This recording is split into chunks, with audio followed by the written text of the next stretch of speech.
Good morning, America. How are ya? Monday morning rail. Hi, I'm Denny Jelsma, and I'm at the world famous Jacksonville Terminal Railroad Museum in beautiful Jacksonville, Florida. Today is Monday, and you know what we do on Monday? Yes, you guessed it. We do show and tell every Monday morning. Show and Tell is always brought to you by Jelsma Graphics, the people that make all the embroidered railroad clothing, hats, shirts, jackets, you name it. Go to jelsma.com, jelsma.com, and shop for all your embroidery items.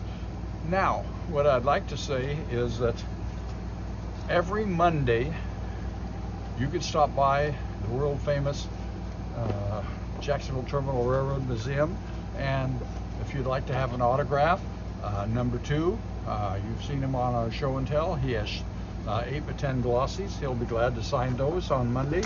The same thing with Richard New. He's very popular on our Monday morning, and he'll be glad to sign autographs with his 8x10. And also the world famous railroad photographer Andrew Casey. He's now taken the internet by storm. It's North Florida Rail. Check him out. He has 8x10 glossies. He'll be glad to sign on Monday, and he'll be here on Mondays, and he's interested in talking to him. We're very fortunate to have this celebrity at our club. So with all that being said, show and tell is going to start right now. Hi guys, this is Richard from the Jacksonville Terminal Railroad Museum. Normally I talk about buildings, freight cars, stuff like that.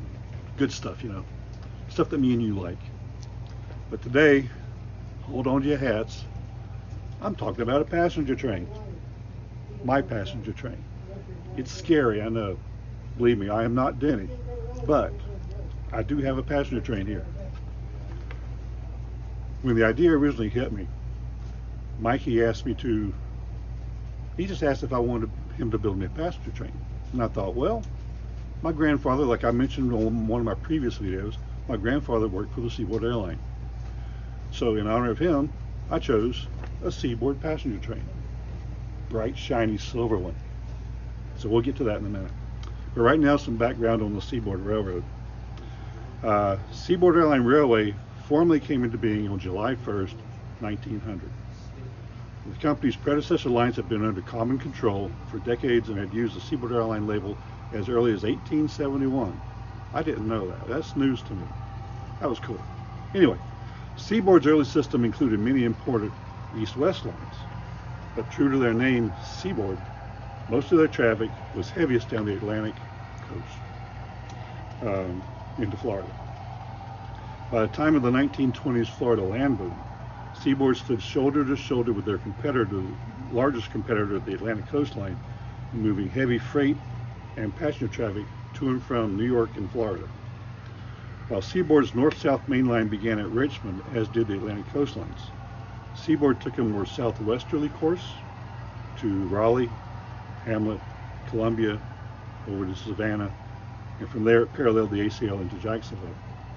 From Jacksonville, Seaboard went westward to Baldwin, then turned southwest towards Tampa through Ocala, Wildwood, Plant City.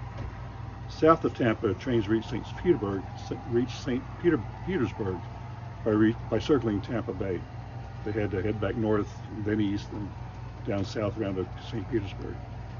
Come the 1920s, Seaboard was not satisfied with its Florida map because most of its rails were down the center of the state and westward.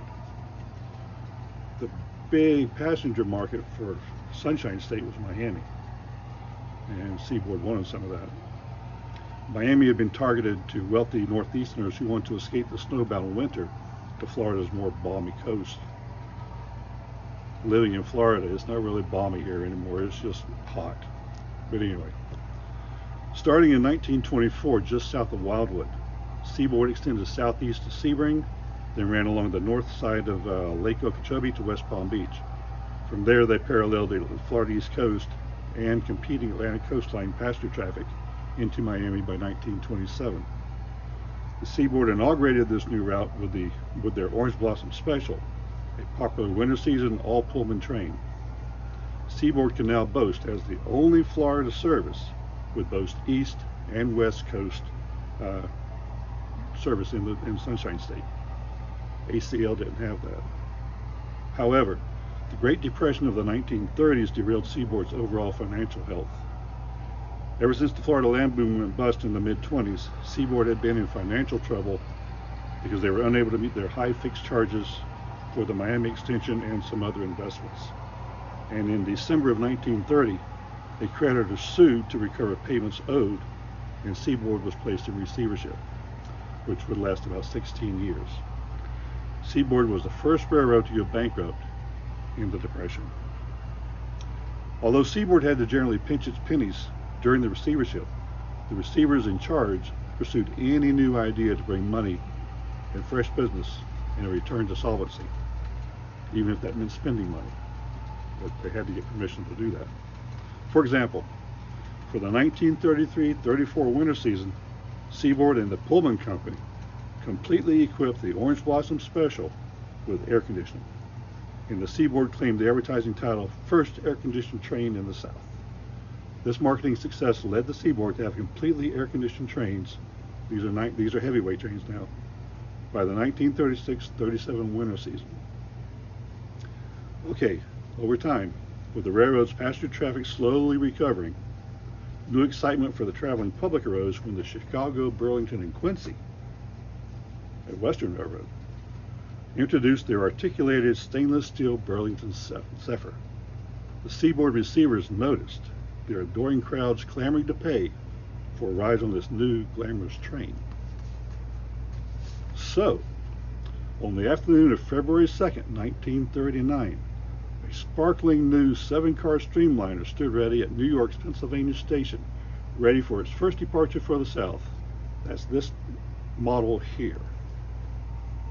The train was the Seaboard's Silver Meteor, the first full-length stainless steel lightweight coach train for service between New York and Florida. The train consisted of an E4 diesel, this model right here, number 3006, dressed in the eye-catching combination of bright yellow, aluminum, and Pullman green with orange striping, what became known as the citrus scheme. It's quite lovely. And I wanted the original because I like the coloring.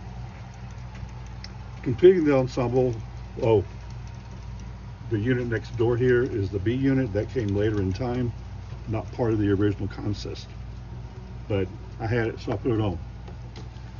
Completing the ensemble was a Silver Meteor nameplate. Let's go back to the diesel. Silver Meteor nameplate on the engine's flanks. It had that on both sides.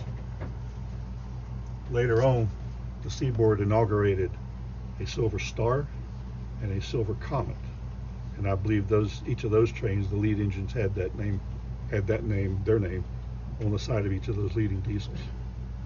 So anyway, completing the ensemble for the Silver Meteor was a 22-seat built, a Bud-built 22-seat passenger coach baggage dormitory car number 6000. There next to it is one of 3 coaches, 60-seat coaches, number 6200, which is what this one is. And then there was 6101 and 6102, which are further back in this model. Next to it is Coach Tavern number 6300, a 48-seat diner. No, Coach Tavern. Yeah, 6300. Then a 48-seat diner, number 6100. 2 more of those coaches, 6201 and 6202. And bringing up the rear was a coach observation, number 6400. If you look on the rear end of the car, it even has the lighted Silver Meteor drum head. There you go. I can see it. Later on, these observation cars had a red signal on the very top center of the roof, but this one didn't come with that. Okay, riders kept flocking to the Meteor. The coach seats were widely spaced and reclined for more comfortable seating. There were separate men's and women's restrooms at either end of lounges at either end of the coaches. The cars featured bright lighting, pleasing interior colors, and individual interior schemes. Truly luxury. Transportation was available to the seaboard passengers unaccustomed to such extravagance. Remember, they had always had heavyweight. Orange Blossom Special was the main train before this. Riders kept flocking to the Meteor. They liked it. By the following winter of 1939-1940, Bud delivered 2 more nearly identical 7-car contests. That was the Silver Star and Silver Comet I mentioned, allowing the main Miami contest to become a daily train. So they had 3 of these by then. The Pennsylvania Railroad contributed to the car pool by purchasing 3 of the new coaches for the new sets. It was the first multiple Pennsylvania Railroad purchase to help equip seaboard streamliners. After World War II, the RF&P started participating in building these trains. By the winter season of 1940-41, there were enough lightweight cars and diesel engines for 14-car trains to both coasts of Florida. The longer trains carried 2 diners, more coaches, and a new feature car, a coach buffet observation with flat ends and diaphragms for mid-train placement. And they didn't have to turn that mid-train observation anymore because it had diaphragms on both ends. Not something we models, at least us here, like too much. It's just not pretty. But anyway, the summer of 1941 brought something different. Seaboard still needed lightweight sleepers. They didn't have any yet. This was an all-coach train at the time. Only the Bud Company had perfected the stainless steel construction of lightweight cars, and they could only build so many cars per year. Other railroads were ordering their own streamliners. So Seaboard added some heavyweight cars that they could build from heavyweight cars they already had. They already had some heavyweight sleepers. So the Pullman Company painted many of these cars aluminum to match the stainless trains. A few of the cars, not all of them, had this shadow lining effect added. It was painted on fake fluting to better imitate the lightweight cars that they were riding with. Painted on fake fluting. Now that's nifty. Seaboard's marketing had some bright minds in there. This is the Hollywood Beach.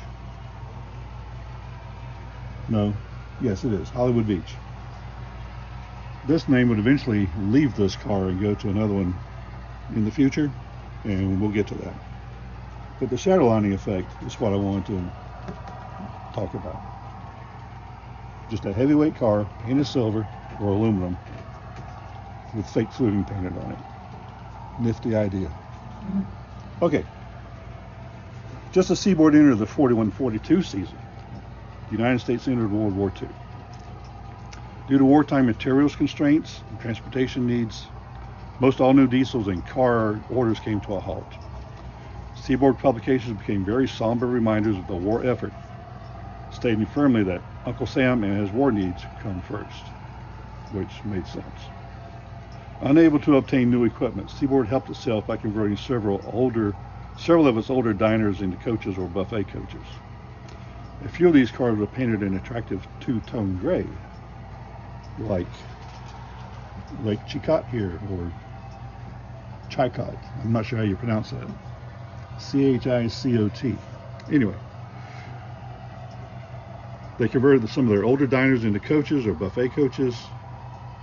They also bought 25 second-hand coaches from various sources and converted 55 steel 18,000 series boxcars into express boxcars for express and mail storage service. If you notice the roof line, they got air conditioning. Part of that earlier thing I talked about that Seaboard was doing to bring riders to their service while they were in receivership. With the end of World War II, Seaboard could resume passenger equipment acquisition. Seaboard's receivership also ended on August 1st, 1946, and in that process they changed their name from Railway to Railroad.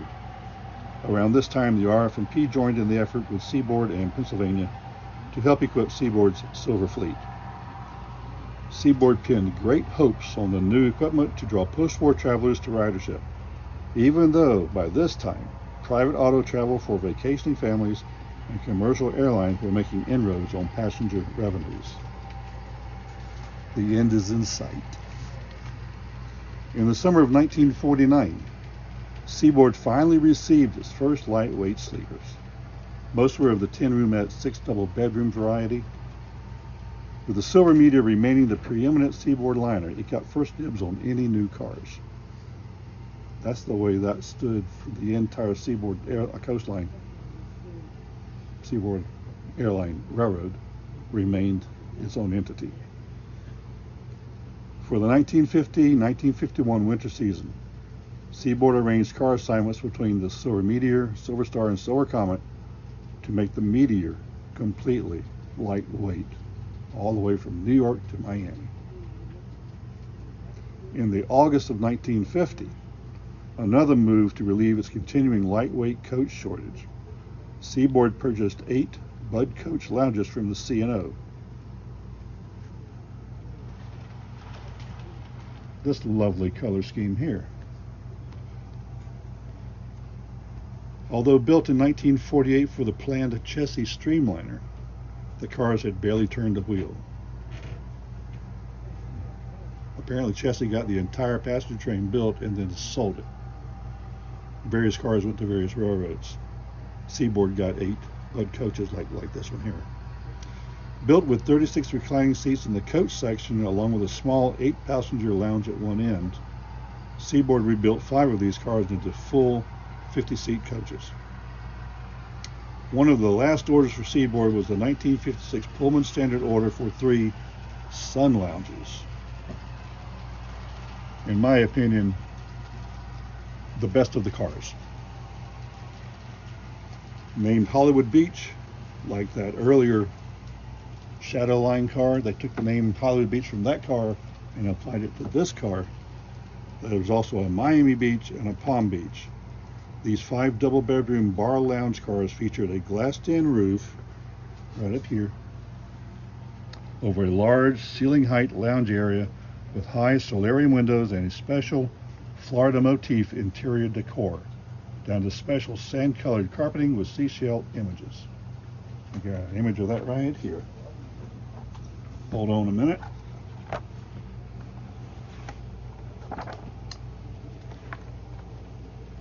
This is in black and white, not color. But that's the interior of the car looking toward both directions. It was quite fancy, quite nice. You can see the big windows on the sides, and I think you can see the solarium windows in the roof. So it was quite nice.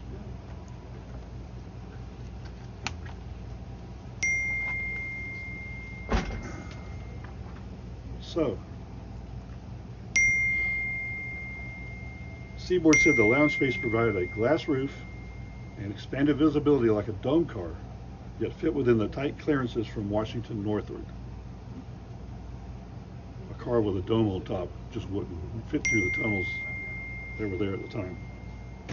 Seaboard Airlines' corporate existence ended on June 30th, 1967. The next day it became part of the Seaboard Coastline Railroad. Many of the Seaboard's named trains would not survive. Yet even today, the fabled Silver Meteor name can still be found covering Amtrak's Florida to New York service. I mean, to pick a train, I pick the good one. By the way, the book I quoted from, Seaboard Airline Passenger Service by Larry Goolsby, was from the Atlantic Coastline Seaboard Airline Historical Society. This book is still available on their website. So, if you want to know more, he talks about the Silver Comet and Silver Star and other lightweight trains that the Seaboard had at the time. Highly recommend it. So that's all I have for you guys. This is Richard from the Jacksonville Terminal Railroad Museum. Have a good day.